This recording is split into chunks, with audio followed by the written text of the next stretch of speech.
Pas une entrée, Sam, le comte de Boudherbala. On est bien reçus. Mesdames, mesdemoiselles et messieurs, je veux vous signaler que j'ai en face de moi le plus petit joueur de basket professionnel du monde. Du monde, absolument du monde. Il a joué au Paris à Levallois et puis aux États-Unis, chez les Huskies. Exactement. Bon, ici, il n'y croit pas. Ouais, non, alors, on va donc faire le c'est la fameux première test. blague. Eh oui.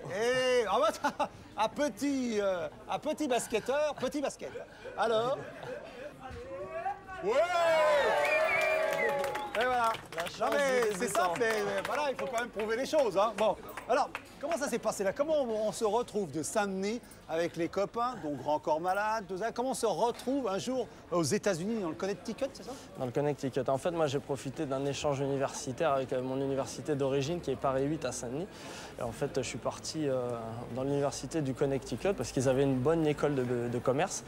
Et par vraiment le biais du hasard, un jour, je vais me faire une coupe dans le salon de coiffure du campus. Et la femme me dit, bon ben voilà, qu'est-ce que tu faisais en France? Donc je lui raconte mon parcours. Je lui dis que je jouais au basket. Et là, elle prend son téléphone, elle téléphone à ses clients qui étaient les coachs. Et je me retrouve à faire un essai avec eux et après, ils m'ont pris dans leur équipe. Alors comment? Alors je disais tout à l'heure ce trio là avec Grand Corps Malade. D'ailleurs je crois que vous avez le trio réplique, vous avez un code entre vous. S'il y en a un qui prend la grosse tête, vous le recadrez. Alors ça se passe comment si ça dérape un peu? Non, pas vraiment. En fait, à la base, on est un trio avec un ami qui s'appelle Jackie Ido, qui est acteur, réalisateur et slammer, qui est son nom de scène, c'est John Pou Chocolat, et donc Grand Corps Malade. On a commencé le slam ensemble en 2003, et après, chacun a bifurqué sur ses activités. Moi, c'était le stand-up, Jackie, c'était plus les films. Et en fait, on a créé un truc qui s'appelle Ça peut chez Mar. C'est un petit collectif d'artistes, et chacun vient sur scène et fait ce qu'il sait faire. Alors comment on passe du slam comme ça au stand-up? Bah, moi, en fait, mon écriture a été plus humoristique, on va dire. Donc, j'ai commencé au slam et après, j'ai bifurqué. Parce que vraiment, c'était dans ma nature de vouloir rigoler, déconner avec les gens. Et presque naturellement, vous êtes retrouvé dans le Jamel Comedy Club. Vous avez été récupéré, enfin, repéré d'abord. Voilà.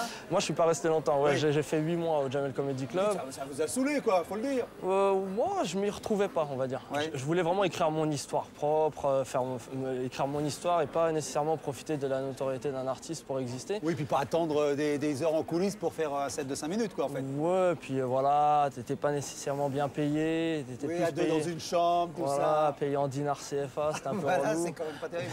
Voilà. Donc, non, mais après, je crache pas dessus. Hein. Je dis juste, moi, ça me correspondait pas et je voulais vraiment écrire mon histoire. Alors ça, c'est à la suite d'un délire. En arabe, ça veut dire guenille, c'est ça? Exactement, ouais, c'est le conte des désargentés, hein, une espèce d'aristocrasseux, un petit peu, c'est une métaphore, celui qui regarde un petit peu la société de loin dans ses haillons. Et ouais, c'était un délire à la base sur une scène slam, c'est un pseudo qui est né là-dessus. Les clochards sont tueux, comment on dit? Oh, c'est ce qu'on dit, c'est ce qu'on dit. Donc, mesdames, mesdemoiselles et messieurs, le comte de Boudherbala.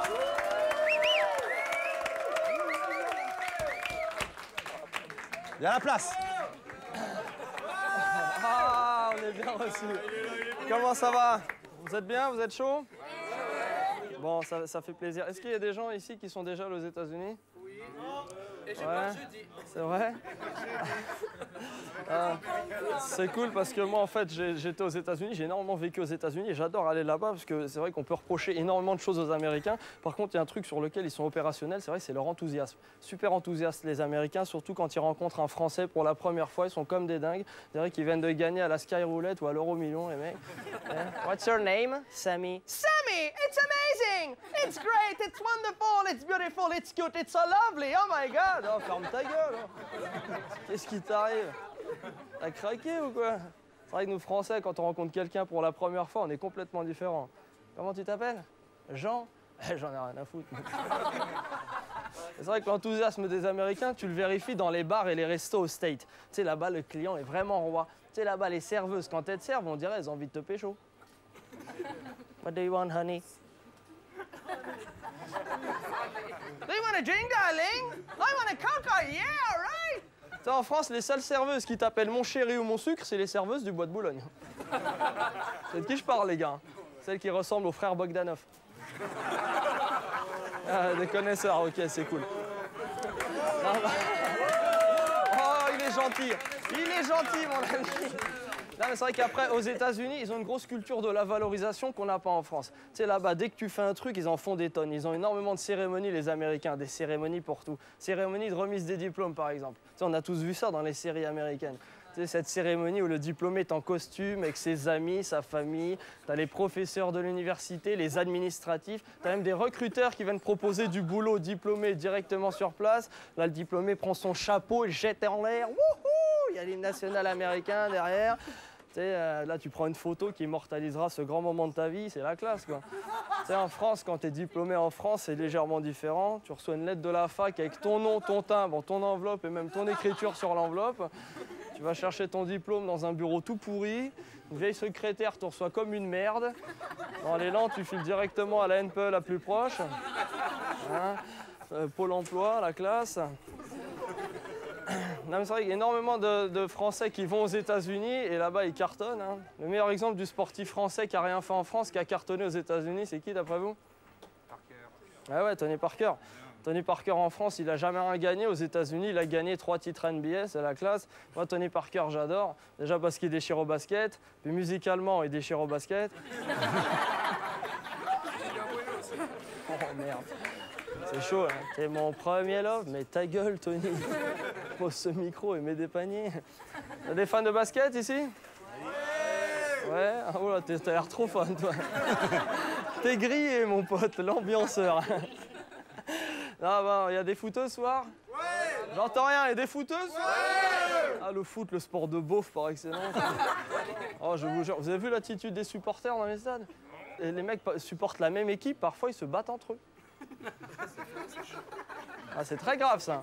Allez les gars! Non, allez les gars! Non, hein, enculé! Très grave. Et parfois, ça va loin. Parfois, les mecs se battent dans les stades, parfois, les mecs meurent dans les stades.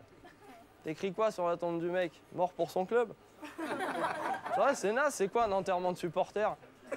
Si nous sommes réunis un de ces jours, c'est pour nous recueillir sur la tombe de Kiki le Fada, qui peut-être nous regarde de là-haut.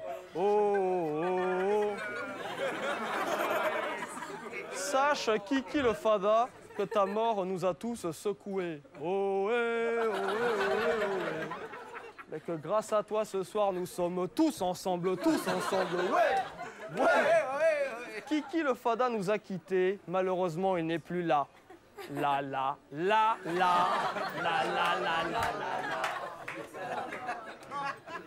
Dernière volonté de Kiki le Fada était d'être incinéré, donc ce soir on lui met le feu.